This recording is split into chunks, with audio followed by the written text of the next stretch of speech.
Lesson number 11, daily summary. In this lesson, we solve systems algebraically, not graphically, which is what we did in our previous lesson, using two methods, substitution and elimination. By following the steps below, we'll use substitution to solve this system, 6x minus 2y equals -3, 4x plus y equals 5. Okay, part A says we first solve either equation for either variable. So I'm not going to read the rest of that paragraph, but I'll just talk about it. For example, we could solve this first equation for x, or we could solve the first equation for y, or we could solve the second equation for x, or we could solve the second equation for y. It turns out in this case, one of those four choices is easier than all the others.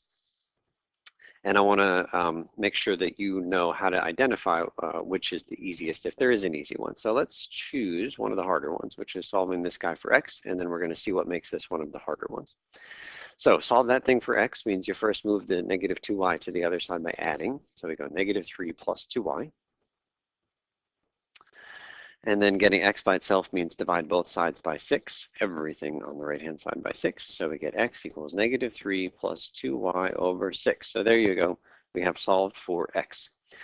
And that's fine. And the rest of this process will work using this as our first step. But solving for x in this case did give us a big old fraction. And sometimes you can't avoid it. But in this case, we can actually. Imagine that instead of solving the first equation for x, you would solve the first equation for y. So you would need to move the 6x to the other side first by subtracting 6x. And then you would need to move this -2 to the other side by dividing both sides by -2, which again means you got a big old fraction. So we can't avoid fractions in the first equation.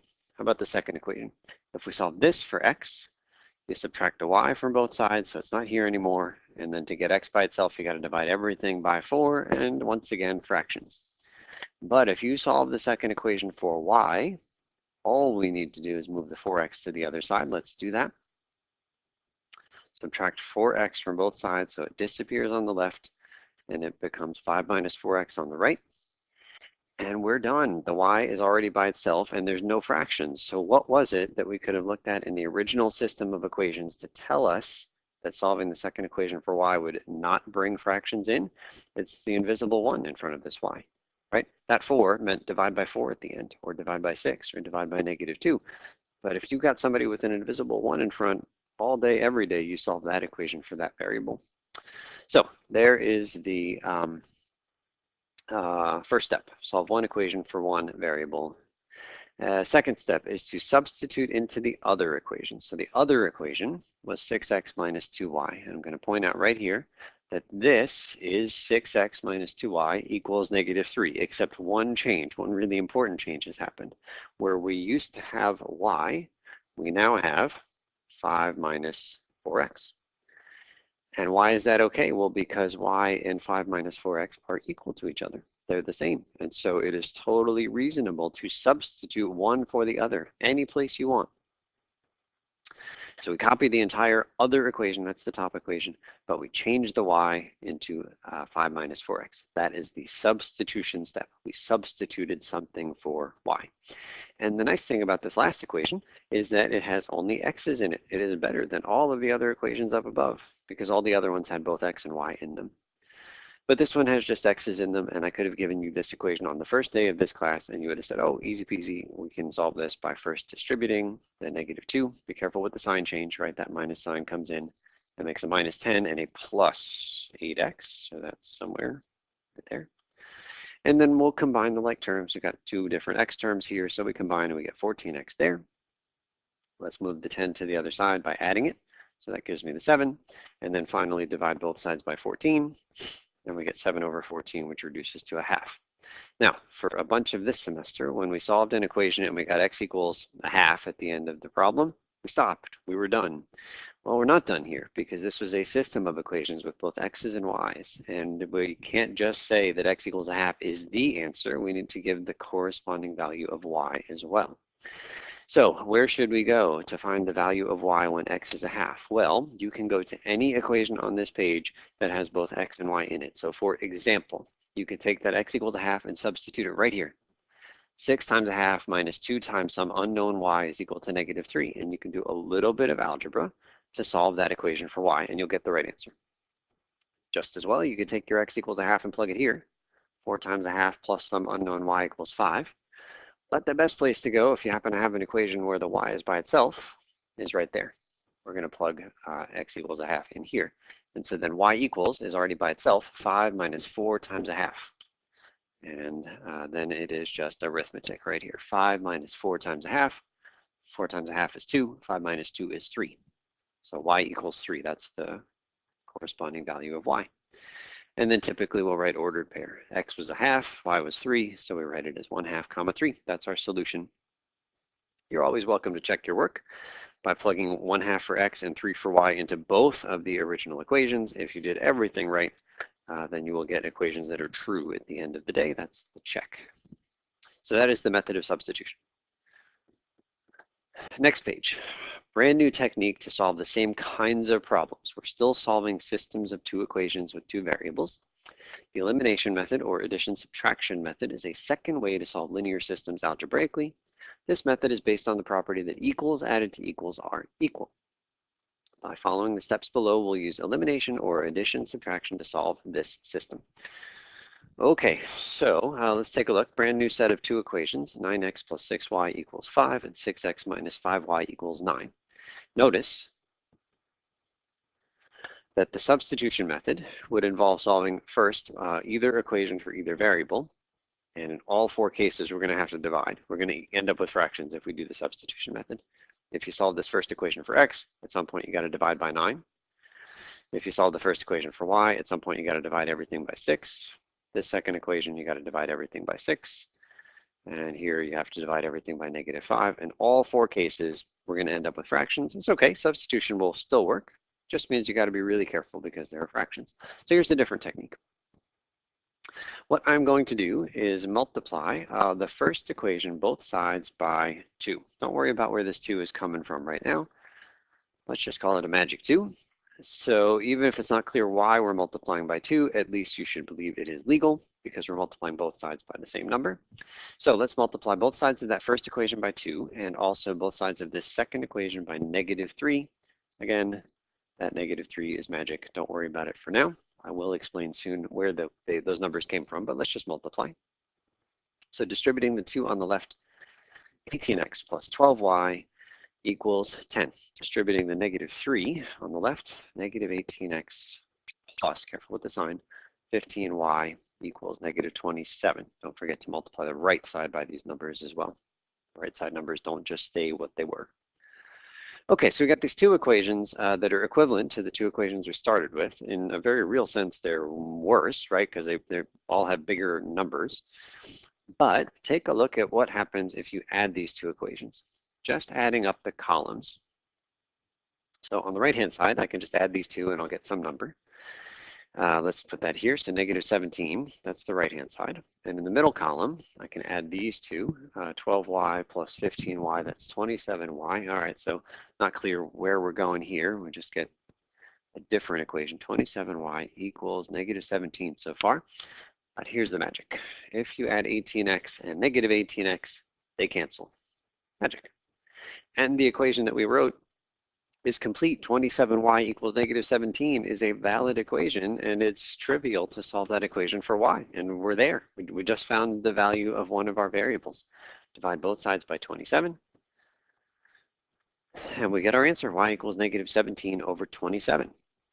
Now we still need to find the corresponding value of x, but let's talk about my magic green 2 and -3. So I'll tell you what I was looking for, although you might see it already. The fact that this 18x and -18x canceled was not a fluke. I built those intentionally with the sole purpose of adding them so they would cancel. So take a look at what we started with before the introduction of the magic 2 and the magic -3. I had 9x and I had 6x. And I asked myself, what do both of those things go into? What's the smallest thing they both go into? Now you could say that 9 and 6 both go into 54. But if you want to be as efficient as possible, you find the smallest thing that both 9 and 6 go into, and that is 18. And so I asked myself, what can I multiply this by to make 18? That's where the 2 came from. And what can I multiply this by to get 18? And that's where the 3 came from. But if this was a +3, then this would have been a +18, and adding them would have given me 36x.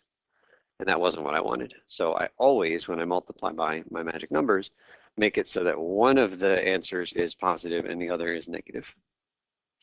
So in this case, that's why we needed to introduce a -3 here. Okay, so y equals -17/27. That's the value of y at our solution point. But we still need the corresponding value of x. Now, according to the substitution method, at this point, once you find the value of one of the variables, you substitute it into any equation with both x and y. So for example, I'm going to write down this first equation here, and then I'm going to erase this, so you don't need to worry about copying it because I don't recommend doing it this way. But I can copy that first original equation and I'll replace the y with -17/27. So 9x plus 6 times -17/27, that's changing the y into the value of y that we just found, is equal to 5, still equal to 5. And there you go, there's an equation with just x in it. You can solve this equation for x.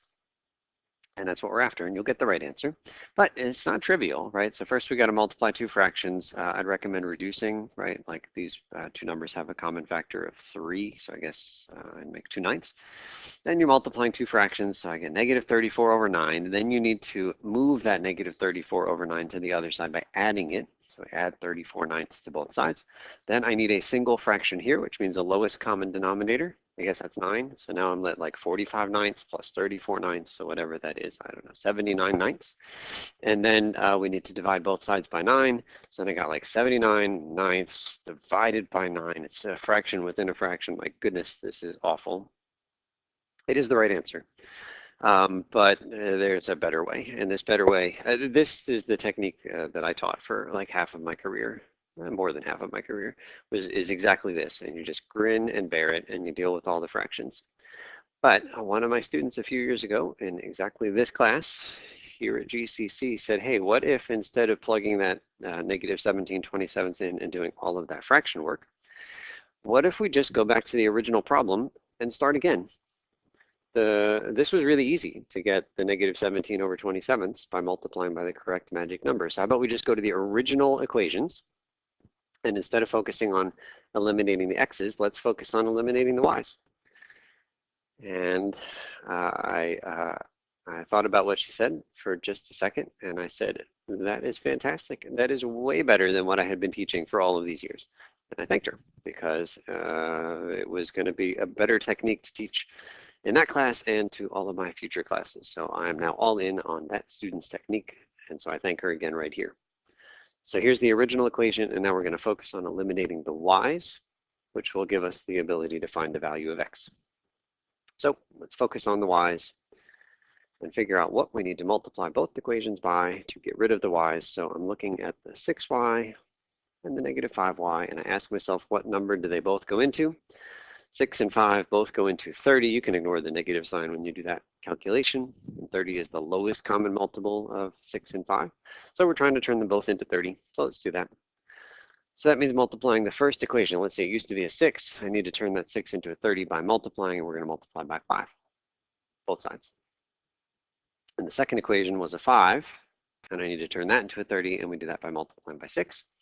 And then I pay attention to the signs. If I leave everything the way it is with my new magic numbers, the top one is going to be +30y when I distribute, and the bottom one is going to be -30y when I distribute. So we're good. We don't need to introduce like a negative sign here. If you did that, you'd end up with a +30y, but you already have a +30y. So just pay attention to the signs that are already there, and then make your magic numbers the right ones so that you always have one plus and one minus. Okay, let's distribute that 5 on the left. 45x plus 30y equals 25, and distribute the -6. -36x plus 30y. Wait a second, what did I do? I said not to put a minus sign, and then I put a minus sign. 36x minus 30y equals 54. And then we add these two equations. The x column here, 70, 81x. The y column, 30y, -30y, they cancel. Fantastic. Right-hand side, 79. And now we are one step from our answer, 79/81. And then, as usual, we'll write our final answer as an ordered pair. X first, 79/81, comma, -17/27. So that is the method of elimination, or the addition-subtraction method. And I'll point out that in the last class, we talked about solving systems of equations graphically, and that's all well and good. It's a really intuitive way to think about solving systems of equations. But drawing graphs is a bit time consuming, and even after we've drawn the graph, no matter how accurate we are still at the end of the day just estimating the coordinates of the point of intersection. And if you think about drawing the graphs of these two original equations, you could do it no problem. Just take you a couple minutes. And then intersecting them and then trying to guess what the point of intersection is. Would you have guessed 79 over 81 comma negative 17 over 27? I don't know about you. I never would have come up with those numbers. For this one, I guess I would have said 1, right? 79 over 81 is pretty close to 1, and so our intersection point would have been near x equals 1.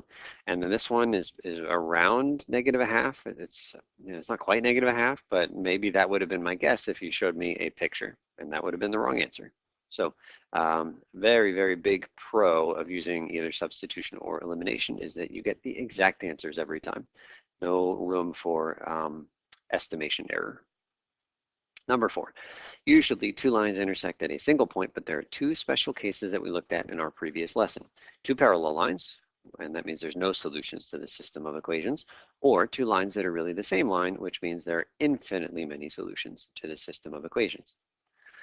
Number 5, use substitution to solve each of these systems. Something strange will happen. Let's give it a shot. Okay, in the first, we're going to use substitution for both. So we're going to solve one equation for one variable, and this one is already solved for y, so we are going to then just copy the other equation and substitute instead of, so I'm going to copy the bottom equation. The right-hand side stays the same. The left-hand side used to be y, but now we're going to put something that is equal to y, and what's equal to y is 2x plus 1.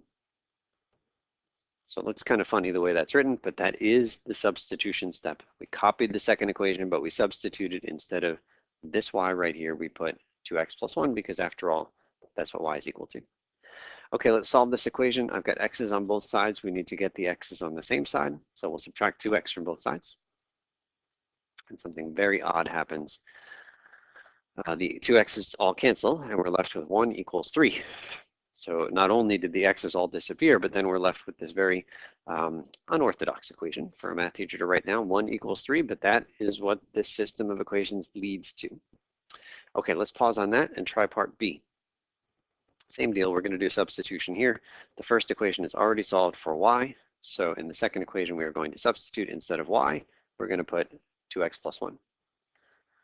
So here is the second equation. 6x minus 3 somethings equals negative 3. And what can we put in the parentheses? Well, it used to be y, and in this case, y is 2x plus 1. 6x minus 3, careful about the distributing, equals negative 3. Combine like terms, 6x minus 6x, poof, the x's cancel. That is a surprise. And now I'm left with negative 3 equals negative 3. Also very odd that the x's all disappeared. I was hoping I'd get an equation where I could solve for x and get something like, x equals 7 is the answer. I'm more happy with this equation than the 1 equals 3 equation, but still very strange that the x's disappear. So let's look at number 6 and then we'll come back to 5. When solving a system of equations, if the variables all disappear, that's our clue that we are in one of the two special cases. If you end up with a false statement, such as 7 equals negative 2, then there are no solutions to the system. I say again, if you end up with a false statement, then there are no solutions to the system. Such a system is called inconsistent. In this case, you could state that there are no solutions or that the solution set is the empty set. Your book is going to use a fancy symbol. It looks like a 0 with a diagonal slash through it. That is the symbol for the empty set. I won't use it, but in case you see it in your book, you're welcome to use it if you like it. If you end up with a true statement such as 4 equals 4, then there are infinitely many solutions, and you just write that, infinitely many solutions. That is your answer. The system in this case is called dependent. So let's apply these two conclusions to our two cases. So in the first case, we got 1 equals 3. That is a false statement, and when we have a false statement, our conclusion is no solutions.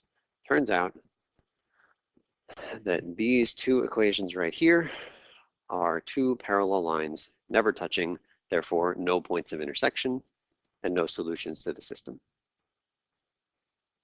Let's take a look here. Negative 3 equals negative 3 is a true statement. That means that there are infinitely many solutions.